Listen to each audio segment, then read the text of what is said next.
Listen closely, warrior. Each morning, before your feet touch the ground, you're making a choice, whether you realize it or not. That single decision sets the tone for everything that follows. Most people never notice it. They roll over, grab their phone, and immediately hand over their emotions to headlines, notifications, and curated feeds. Before they've even had water, their peace is stolen. But here's the secret. The gap between people who merely survive and those who truly thrive often lies in those fragile first moments of the day. Marcus Aurelius, philosopher and emperor, wrote in his private notes, "When you rise in the morning, remind yourself, you will encounter people who are meddling, ungrateful, arrogant, dishonest, jealous, and ill-tempered." That wasn't cynicism, it was training. He was inoculating his mind, preparing himself so reality never caught him off guard. He knew, the world can throw chaos my way, but my response belongs to me. And modern science backs him up. Neuroscientists have shown that your brain is at its most flexible, its most moldable in those fragile morning minutes. The first thoughts you think literally shape your neural pathways, setting up automatic emotional responses for the rest of the day. Yet most people waste this golden opportunity, scrolling endlessly, absorbing other people's negativity, or diving headfirst into stress. But the Stoics discovered something powerful. You can deliberately program your mind every morning. You can set yourself up for success, peace, and unshakable confidence by repeating 10 simple truths. These aren't fluffy affirmations or fantasy pep talks. They are grounded, reality-based statements that match how the world actually works. Imagine this for a second. You wake up tomorrow, and instead of feeling heavy or anxious about what's ahead, you feel genuinely excited. You're steady, calm, even when criticism comes. You're grounded, even when things don't go your way. That's not blind optimism. It's something the Greeks called ataraxia, unshakable tranquility. This state of mind isn't reserved for sages or philosophers. You can build it, and you build it the same way Marcus Aurelius did, one morning at a time. Over the next few minutes, I'll share with you the exact words, 10 specific declarations that have helped generals endure wars, entrepreneurs build legacies, and ordinary people transform themselves into extraordinary versions of who they were meant to be. Each statement is designed to attack a weakness that keeps most people stuck: fear, procrastination, comparison, emotional reactivity, lack of focus. And here's the key difference: these principles aren't new. They've been tested for more than 2,000 years. They worked in ancient Rome. They worked through the chaos of world wars. And if you use them with discipline, they will work in your life today. Before we dive in, I want you to do one thing. Hit the like button if you're ready to take control of your mornings. Drop a comment and tell me what your biggest struggle is when you wake up. And if you know someone who needs this, share it. We're building an army of people who refuse to live passively. And don't skip through, because each of these statements builds on the last. Let's begin. Repeat this with me. I control my morning. I control my day. Number 1. I am responsible for how today feels. The moment you take full responsibility for your emotional state, your life changes. Now, this doesn't mean blaming yourself when bad things happen. What it means is claiming your power to choose how you respond to them. Viktor Frankl, the psychiatrist and Holocaust survivor, lived through horrors most of us can't imagine. In his book Man's Search for Meaning, he wrote, "Everything can be taken from a man but one thing, the last of the human freedoms, to choose one's attitude in any given set of circumstances. If someone in a concentration camp could maintain that inner freedom, then you can certainly apply it in the struggles of your daily life." The truth is, most people live as emotional victims. Their happiness depends on whether traffic is smooth, the weather is nice, or their bank account looks good. They open their phone in the morning and let emails or notifications decide how their day will feel. This is emotional slavery. But when you start your morning with the words, "I am responsible for how today feels," you're making a declaration of independence. You're saying, my happiness is not for sale. My peace is not up for negotiation. Does this mean you'll never feel anger, sadness, or disappointment? Of course not. But you'll recognize those feelings as temporary visitors, not permanent residents. You'll know that while you can't control what happens to you, you can absolutely control what happens inside you. Epictetus, another Stoic philosopher, said, "We suffer not from events, but from our judgments about events. Change the judgment and you change the suffering." So tomorrow morning, put your hand on your chest and say, "I am responsible for how today feels. My emotions are my choice. My peace is my decision. Today, I choose strength over weakness, clarity over confusion, hope over fear." The moment you stop being a victim of circumstances and start being the author of your emotional state, you'll feel a freedom that most people never even discover exists. Number 2. Nothing can disturb my peace without my permission. Your mind is a fortress. You are the gatekeeper. Every morning you must decide, who gets access? What gets access? Most people leave their gates wide open. Criticism walks in. Fear walks in. Gossip walks in. And before long, their mental space feels like a public park full of noise, chaos, and garbage. Marcus Aurelius wrote, "You have power over your mind, not outside events. Realize this, and you will find strength." That's what this declaration is about. You're saying, my peace is not a playground for other people's negativity. My peace belongs to me. And here's the key. It doesn't mean becoming numb or cold. It means developing what the Stoics called the discipline of desire. The ability to remain centered no matter what's happening around you. You can acknowledge that someone insulted you without letting it define your day. You can recognize a setback without letting it destroy your confidence. The secret lies in the pause. That brief space between what happens to you and how you react. Most people don't even realize that space exists. They react instantly. But if you train yourself to recognize it, you unlock your superpower, choice. So tomorrow morning, stand tall in front of the mirror and say, "Nothing can disturb my peace without my permission. I am the guardian of my inner world. My peace is not for sale, not for rent, not up for negotiation."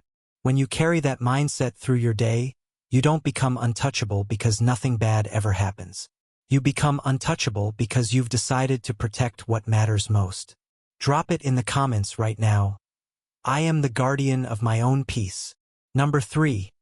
Today I focus only on what I can control. Here's the fastest way to drain your energy. Trying to control things that are completely outside your power. And yet, every day millions of people do exactly that. They worry about other people's opinions. They obsess over politics. They stress about the economy. Epictetus taught the foundation of Stoic thought. Some things are within our control and some things are not. Master this difference and you master life. So let's simplify. What's actually under your control? Your effort, your attitude, your choices, your words, your actions. That's it. Everything else, other people's behavior, market crashes, natural disasters, your boss's mood, those things are not yours to command. But here's what most people do. They spend 80% of their energy trying to change the uncontrollable, and almost no energy on what's actually within reach. That's why they feel powerless. The Stoics practiced a visualization called the circle of control. Imagine 3 circles. In the smallest one, things you completely control. In the next, things you can influence. In the outermost, things you can't control at all. The rule was simple. Put 90% of your attention on the first, 10% on the second, and 0 on the third. So tomorrow morning, look yourself in the eye and say, "Today I focus only on what I can control. I will not waste energy on what's beyond me. My attention belongs to my actions, my effort, and my choices. This is where my power lives." When you live this way, you stop being scattered by worry. You gain clarity. You wake up focused not on what's wrong with the world, but on what you can make right. That shift alone is life-changing. Number 4. My worth is not measured by today's outcomes. Your value as a human being has nothing to do with whether you close the deal, land the promotion, win the argument, or even have a great day. Yet most people ride an emotional roller coaster where their sense of worth goes up when things go well and crashes when things don't. The Stoic philosopher Seneca, who served as an advisor to emperors and was one of Rome's wealthiest men, learned this lesson the hard way. At one point, he was exiled by Emperor Caligula. Later, Nero, whom he had mentored, ordered him to commit suicide. Through all this, Seneca realized that external achievements are fragile, temporary, and vulnerable to forces beyond our control. But inner worth? That's eternal. He once wrote, "Every new beginning comes from some other beginning's end." Think about that. If your worth depended on today's successes or failures, you'd be endlessly fragile. But if your worth is inherent, unshakable, and independent of outcomes, you're free. Society, of course, programs us to measure our lives by performance. Our bank account, our relationship status, the job title on our resume, or how productive we look on social media. We wake up thinking we need to prove ourselves before bedtime. But this is exhausting and destructive. It puts your self-esteem at the mercy of things you can't always control.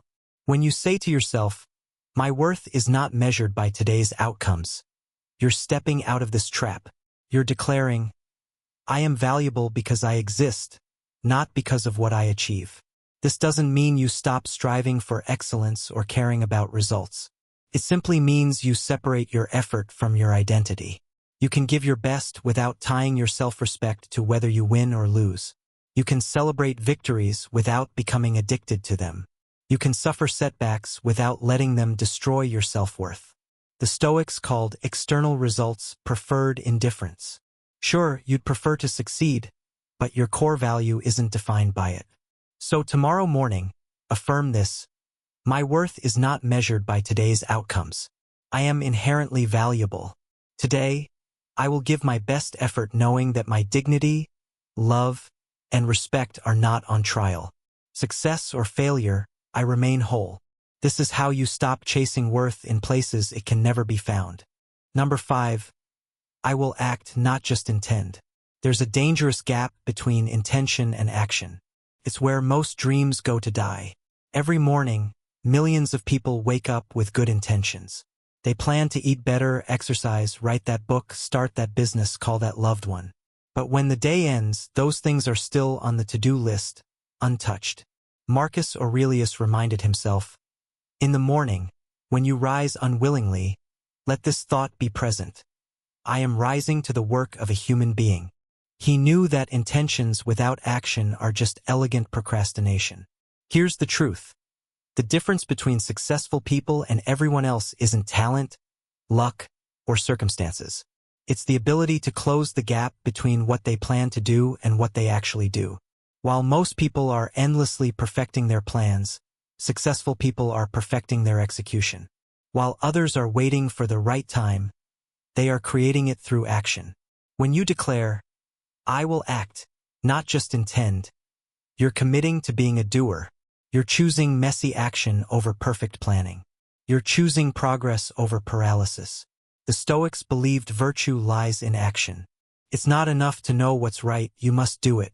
It's not enough to understand wisdom. You must live it. Knowledge without action is just entertainment. Psychologists call this approach implementation intention. It's the difference between saying, "I should work out," and saying, "At 7 a.m., I will put on my shoes and go for a run." It turns vague goals into concrete commitments. So tomorrow morning say, "I will act, not just intend. Today I choose doing over dreaming. My intentions mean nothing without my actions." Because the truth is, nobody remembers what you intended to do. They remember what you actually did. Number 6. Every challenge is a chance to grow stronger. The same fire that melts butter hardens steel. Every challenge you face is an invitation. Will you melt, or will you strengthen? Most people see obstacles as punishments. The wise see them as training. The Stoics believed adversity wasn't a curse. It was the gymnasium of the soul, the arena where character was forged. Take Admiral James Stockdale as an example. He was a U.S. Navy pilot shot down over Vietnam, imprisoned, and tortured for 7 years. He credited his survival to Stoic philosophy. He said, "You must never confuse faith that you will prevail in the end with the discipline to confront the most brutal facts of your current reality." In other words, adversity doesn't destroy you, it reveals you. Right now, you're facing something hard. Maybe it's money stress, relationship pain, health problems, or uncertainty about the future. The natural instinct is to wish it away. But what if these challenges aren't happening to you, but for you? Marcus Aurelius wrote, "The impediment to action advances action. What stands in the way becomes the way." That's the Stoic reframe. Obstacles aren't roadblocks. They're raw material. They're weights added to the barbell of life, giving you a chance to grow stronger. So tomorrow morning, instead of asking, "Why is this happening to me?" ask, "What is this trying to teach me?" Say, "Every challenge is a chance to grow stronger. Today's obstacles are tomorrow's strengths. I do not pray for an easier life. I pray to become a stronger person." When you embrace this mindset, you stop being a victim of circumstances and start being a student of life. Number 7. I will not compare my journey to anyone else's. Comparison steals more joy than almost anything else. But it doesn't just rob joy, it robs progress, confidence, and authenticity. Every day, people wake up and instantly start measuring themselves against others. They scroll through social media, comparing their behind-the-scenes reality with someone else's carefully curated highlight reel. Epictetus gave this advice: "How much trouble he avoids who does not look to see what his neighbor says or does, but only to what he does himself." Your only meaningful competition is the person you were yesterday. Think about it. Social media has turned comparison into a 24/7 addiction. You see someone's vacation, and suddenly your life feels boring. You see someone's promotion, and suddenly your career feels stuck. You see someone's relationship photos, and suddenly your love life feels inadequate. But here's what you don't see: their failures, their doubts, their hidden struggles. No one posts their insecurities. When you declare, "I will not compare my journey to anyone else's," you're choosing to run your own race, at your own pace, toward your own finish line. You're saying, "I refuse to let someone else's timeline dictate my sense of worth." Your journey is unique because you are unique. Your starting point, your strengths, your struggles, your vision. Trying to live someone else's life is like wearing shoes that don't fit. They may look good from the outside, but they'll leave you in pain. The most fulfilled people learn to define success for themselves. They stop chasing approval, stop competing in someone else's game, and start focusing on what truly matters to them. So tomorrow morning, affirm this: "I will not compare my journey to anyone else's. My path is mine alone. My timing is perfect. Today, I celebrate others without questioning my own worth. I am exactly where I need to be." Number 8. I choose discipline over motivation. Motivation is like the weather, unpredictable and temporary. Some mornings you wake up ready to conquer the world. Other mornings you barely want to move. But discipline is steady. Discipline is reliable. Discipline doesn't care how you feel. It works whether you're motivated or not. The Roman statesman Cato the Younger embodied this. He trained his body and mind to embrace hardship. He would even walk barefoot through the freezing Roman winters to harden his will. He knew comfort is the enemy of greatness, and discipline is the bridge between goals and achievement. Most people wait for motivation to strike. They wait for inspiration before they act. Meanwhile, disciplined people are building empires while the unmotivated are building excuses. When you say, "I choose discipline over motivation," you're declaring independence from your feelings. You're saying, "My actions will not be held hostage by my emotions." Discipline is like a muscle. Every time you choose discipline over comfort, it grows stronger. Every time you keep a promise to yourself, even when you don't feel like it, you prove to yourself that you can be trusted. The Stoics called this the discipline of action, the ability to do what virtue requires, even when it's boring, hard, or uncomfortable. So tomorrow morning, remind yourself, "I choose discipline over motivation. Today I act based on my commitments, not my feelings. My discipline is my superpower. My consistency creates my destiny." Drop it in the comments. My discipline creates my destiny. Number 9. I will practice gratitude, no matter my circumstances. Gratitude is not about denying pain. It's about refusing to let pain blind you to the blessings that remain. The Stoics practiced something called premeditatio malorum, the premeditation of evils. Each morning, They imagine the losses and difficulties they might face. Sickness, betrayal, poverty, even death. This wasn't pessimism, it was preparation. And it made gratitude more vivid. Seneca once wrote, "He is a wise man who does not grieve for the things which he has not, but rejoices for those which he has." Think about that. You woke up this morning. You breathed. You opened your eyes. You have food, water, the chance to hear these words. That alone puts you ahead of millions. Yet the human mind tends to obsess over what's missing instead of what's present. Gratitude flips that script. Science confirms what the Stoics already knew. Gratitude rewires the brain. It lowers stress, improves resilience, and sharpens perspective. But most importantly, gratitude makes you untouchable, because it allows you to see abundance even in scarcity. So tomorrow morning, say this to yourself: I will practice gratitude, no matter my circumstances. Today I choose to focus not on what I lack, but on what I already have. My wealth is measured in appreciation, not possessions. Try it. List 3 small things you're grateful for each morning. The sun on your face, a warm drink, person who loves you. When you practice gratitude daily, you begin to realize you already have everything you once prayed for. Gratitude is strength, not softness. It's an armor against despair. Number 10. I commit to daily growth, not perfection. Perfection is a trap. It whispers, you must get it all right. You can't fail. You must arrive. But life is not about arriving, it's about becoming. The Stoics knew that virtue is a lifelong pursuit. You don't achieve wisdom in a day. You practice it, stumble, learn, and practice again. Marcus Aurelius, Emperor of Rome, wrote his meditations not as polished philosophy, but as personal reminders, because even the most powerful man in the world needed daily practice. And so do you. Daily growth means you're not comparing yourself to someone else, not even to your future self.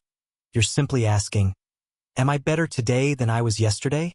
If yes, you are winning. When you commit to growth, failure stops being scary. Mistakes become teachers, not verdicts. Every day is an opportunity to learn, adapt, and rise. So tomorrow morning, affirm this: I commit to daily growth, not perfection. Progress is my goal. I will stumble, but I will rise. I will fail, but I will learn. Each step forward, no matter how small, is victory. When you embrace growth over perfection, you free yourself from the chains of shame and hesitation. You don't need to be flawless, you just need to be moving. Closing, the Stoic path to becoming untouchable. Let's step back. Over these 10 affirmations, you've built something powerful. 1. I control my mind, not the world. 2. Today is borrowed time and I will honor it. 3. No insult can touch me without my consent. 4. My worth is not measured by today's outcomes. 5. I will act, not just intend. 6. Every challenge is a chance to grow stronger. 7. I will not compare my journey to anyone else's. 8. I choose discipline over motivation. 9. I will practice gratitude no matter my circumstances. 10. I commit to daily growth, not perfection. 10 affirmations. 10 shields of the mind. 10 weapons against fear, doubt, and despair. Now imagine this. It is dawn in ancient Rome. The empire is beginning to fracture. Chaos is everywhere. Corruption in politics, unrest in the streets, enemies at the borders. Yet in a quiet chamber, the Emperor Marcus Aurelius sits at his desk, scratching words into his journal. He is surrounded by noise and uncertainty, but inside, he is calm, untouchable. And now look at our own world. The decline may be different, but the chaos is the same. We face pandemics, wars, collapsing trust, endless distraction, and an epidemic of anxiety. We stand at a crossroads, comfort on one side, courage on the other. The Stoics whisper across the centuries, choose courage. They remind us that we are heirs to a lineage of warriors of the mind. People who knew that life is short, unpredictable, and often brutal, but also beautiful, if you have the strength to see it. So here is your call. Each morning, repeat these affirmations. not as empty words, but as living truths. Speak them, believe them, embody them. And over time, you will become the kind of person who does not flinch in the face of difficulty, who does not beg the world to be easier, but instead grows harder, wiser, calmer. Remember, storms will come. They always do. But the Stoic doesn't pray for calm seas. The Stoic trains to sail through the storm. And when death itself knocks, the Stoic does not run. He stands still. He smiles, because he has already lived every day with discipline, gratitude, and courage. That is how you become untouchable.